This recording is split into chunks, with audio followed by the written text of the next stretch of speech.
আমাদের থেকে তো নাকের পলিপাসি ট্রিটমেন্ট নিয়েছেন, তাই না? তো ট্রিটমেন্ট নেওয়ার পরে এখন কতটুকু ভালো লাগতেছে, আর ট্রিটমেন্ট নেওয়ার আগে আপনার কতটুকু সমস্যা ছিল, এই বিষয়টা যদি আপনি আমাদেরকে জানাতেন।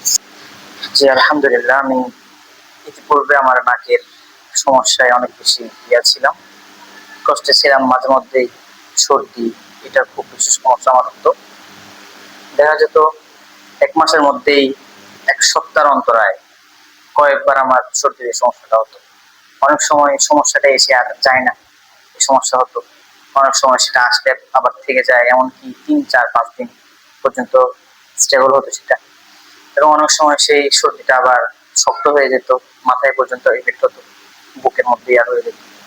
তো আলহামদুলিল্লাহ অনেকদিন ধরে আমি অপেক্ষায় ছিলাম একটা যদি ন্যাচারাল কোনো একটা চিকিৎসা আমি পাই, যাতে কোনো সাইড এফেক্ট হয় না এবং এতে কোনো নিশ্চিত যেখানে কোনো একটা ট্রিটমেন্ট পাবো আশায় ছিলাম।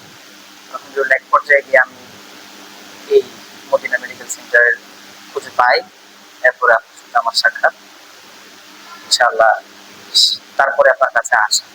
তো ইতিপূর্বে আমি একবার চিকিৎসা নিয়েছি আপনার কাছে।